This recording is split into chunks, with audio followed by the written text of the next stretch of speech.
Alur pendaftaran dari PKM itu yang pertama, ketua tim pengusul harus terdaftar di PDPT. Kemudian harus memiliki akun simbol MAWA, dan selanjutnya proposal PKM itu akan direview secara internal. Dan yang keempat masuk ke tahap revisi dan penguploadan atau mengunggah usulan proposal PKM di simbol MAWA. Nah, pada tahap kelima juga, proposal PKM yang diusulkan harus divalidasi oleh dosen pendamping terlebih dahulu. Dan masuk ke tahap yang keenam, validasi terakhir dilakukan oleh pimpinan perguruan tinggi bidang kemahasiswaan.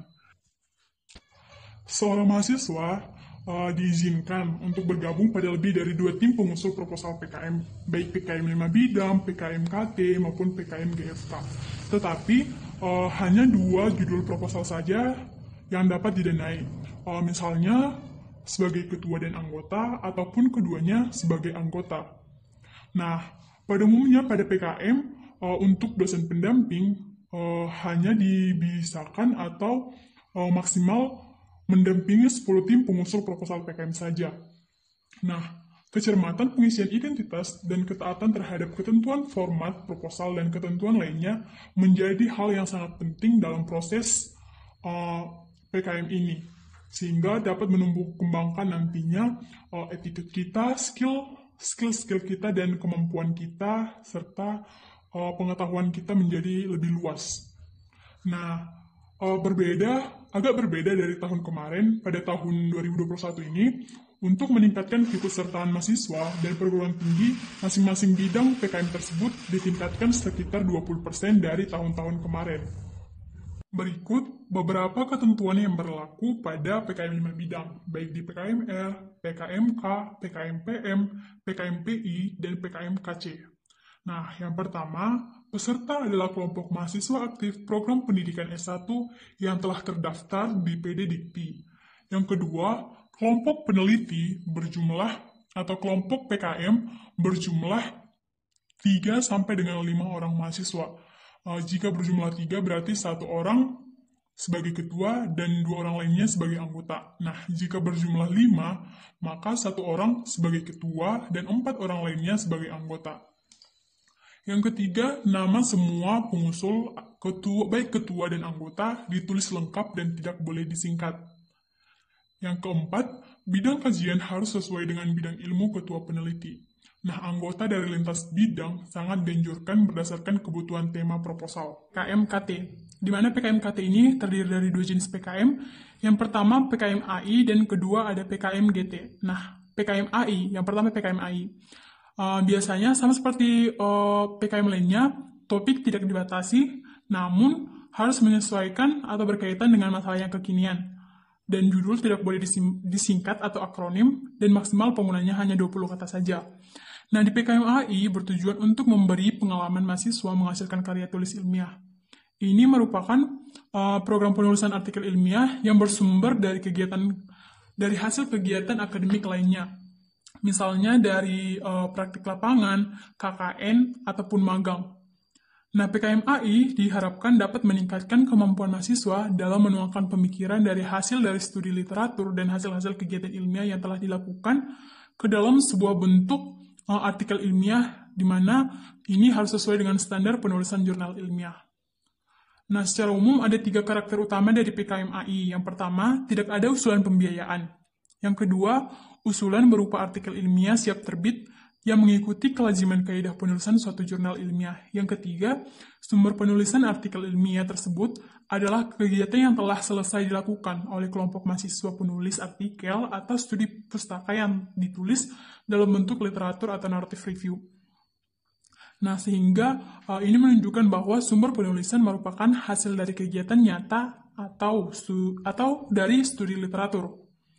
Nah, berikut merupakan beberapa kriteria dari PKM AI. Yang pertama, peserta adalah kelompok mahasiswa aktif program pendidikan S1 yang telah terdaftar di PD Dikti. Yang kedua, kelompok pengusul berjumlah 3 sampai dengan 5. Jika berjumlah 3 berarti 1 orang sebagai ketua dan 2 orang lainnya sebagai anggota. Jika berjumlah 5, maka 1 orang sebagai ketua dan 4 orang lainnya sebagai anggota. Nah, nama-nama dari pengusul baik ketua maupun anggota tidak boleh disingkat, harus ditulis secara lengkap. Yang keempat, kegiatan sesuai atau relevan dengan bidang ketua tim atau keilmuan anggota tim pengusul. Yang kelima, mahasiswa pengusul dapat berasal dari program studi yang sama maupun berbeda, tetapi harus satu perguruan tinggi yang sama. Yang keenam, keanggotaan setiap kelompok disarankan berasal dari minimal 2 angkatan. Misalnya angkatan 2019 dengan angkatan 2018, atau angkatan 2018 dengan 2020, atau angkatan 2020 dengan 2019, atau antara angkatan 2020, angkatan 2018, dan 2019. Nah, yang kedua itu ada PKM-GT. Sama seperti PKM pada umumnya, topik tidak dibatasi tetapi harus berkaitan dengan penyelesaian masalah kekinian. Judulnya tidak disingkat dan maksimal penggunaan 20 kata. Nah, di PKM-GT ini juga bertujuan untuk meningkatkan daya imajinasi mahasiswa dalam merespon tantangan zaman. Umumnya berupa konsep perubahan dan atau pengembangan dari berbagai aspek berbangsa bersifat futuristik, jangka panjang tetapi berpotensi untuk direalisasikan. Nah, seperti pada PKM-PKM lainnya, PKM-GT juga bersifat menyelesaikan persoalan atau problem solving.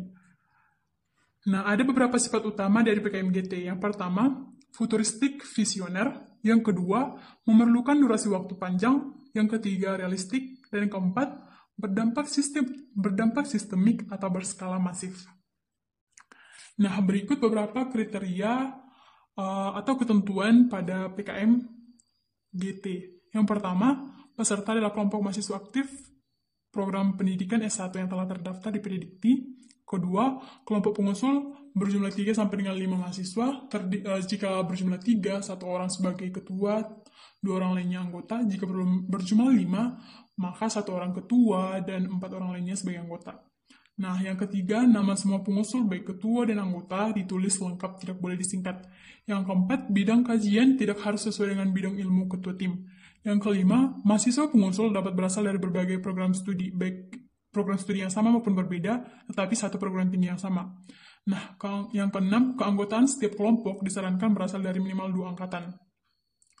Yang ketujuh, jika lolos seleksi tetapi tidak diundang ke PIMNAS, bagi artikel yang nilainya melebihi atau sama dengan batas minimal lolos seleksi, akan tetapi nilainya masih di bawah batas minimal untuk diikutsertakan ke PIMNAS, maka kelompok PKM ini akan mendapatkan atau diberi insentif sebesar 3 juta rupiah. Nah, jika lolos seleksi dan diikutsertakan ke PIMNAS, maka artikel yang nilainya lebih dari batas minimal nilai lolos seleksi dan nilai lolos ke PIMNAS, artikel yang masuk kategori ini di samping diikutsertakan ke PIMNAS juga akan diberi insentif yaitu sebesar 3 juta rupiah. Nah, di artikel PKM-GT dinyatakan sebagai peserta PIMNAS, di samping diwajibkan mempresentasikan laporannya, juga diwajibkan untuk membuat poster.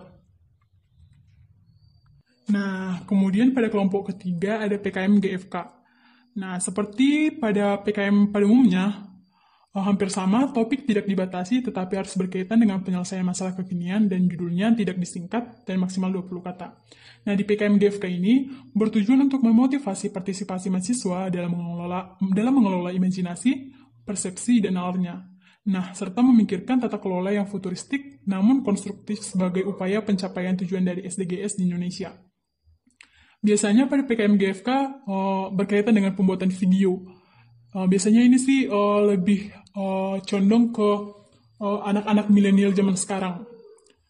Ya, kemudian pada PKM-GFK ini mengacu kepada 17 tujuan pembangunan berkelanjutan atau SDGs.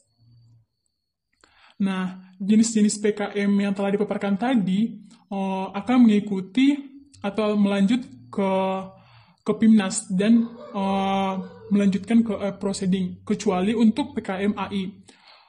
Karena PKM AI ini tidak melanjut ke PIMNAS, tetapi akan menghasilkan sebuah e-jurnal ilmiah saja. Adapun alur kompetisi dari PKM ini, yang pertama, pengumpulan proposal PKM. Nah, proposal PKM yang telah diusulkan atau diajukan oleh berbagai perguruan tinggi terlebih dahulu akan dikumpulkan pada Simbel Mawa. Kemudian akan masuk pada tahap seleksi secara nasional, di mana seleksi ini akan diseleksi semua PKM yang telah masuk ke Simbel Mawa. Kemudian akan selanjutnya masuk ke tahap monitoring dan evaluasi MONEF oleh Dikti. Dan setelah melalui beberapa tahap tersebut, akan masuk proposal yang dinilai layak dan pantas akan masuk ke PIMNAS. Nah, biasanya penilaian proposal dibagi menjadi dua, yaitu tahap evaluasi dan menitik beratkan pada beberapa faktor. Biasanya pada tahap evaluasi harus sesuai dengan persyaratan administrasi yang diwajibkan. Kemudian format proposal dengan penulisan harus sesuai dengan pedoman PKM yang berlaku. Kemudian program yang diajukan harus sesuai juga dengan bidang PKM yang dipilih. Selanjutnya, tingkat kreativitas program yang diusulkan terdiri dari aspek keterulangan topik, bobot tantangan intelektual, dan menekankan pada aspek kreativitas atau substansial. Nah, pada tahap penilaian oleh Belmawa, pada tahap pertama akan dinilai oleh satu orang, di mana satu orang penilai ini disebut penilaian syarat administrasi dan kreativitas. Kemudian apabila lolos pada tahap pertama, akan masuk ke tahap kedua. Dan di tahap kedua ini dilakukan oleh 2 orang penilai. Nah, nilai akhir proposal adalah jumlah nilai dari kedua orang penilai tahap kedua, sehingga ini akan menentukan kesesuaian atau nilai dari proposal PKM tersebut. Nah, selain untuk menentukan kelolosan pendanaan proposal, nilai proposal juga digunakan nantinya untuk menentukan kelolosan PKM ke PIMNAS. PIMNAS itu kepanjangan dari Pekan Ilmiah Mahasiswa Nasional, yang merupakan tahap akhir atau tahap terakhir dari pelaksanaan kegiatan PKM, dan sebagai wadah bagi mahasiswa peserta untuk mempresentasikan saling berkomunikasi melalui produk kreasi intelektual berskala nasional. Nah, biasanya jika kita atau proposal kita masuk ke PIMNAS, itu merupakan suatu kebanggaan tersendiri, baik bagi perguruan tinggi kita, program studi kita, maupun bagi kita secara pribadi, karena orang-orang yang telah lulus ke PIMNAS biasanya untuk mencari kerja berpeluang lebih besar jika kita memiliki pengalaman masuk ke PIMNAS. Nah, itu merupakan keinginan atau harapan semua mahasiswa agar dapat lolos ke PIMNAS, karena ini merupakan salah satu ajang bergengsi dan merupakan kompetisi secara nasional dari berbagai perguruan tinggi negeri, sehingga ini sangat bergengsi untuk diikuti.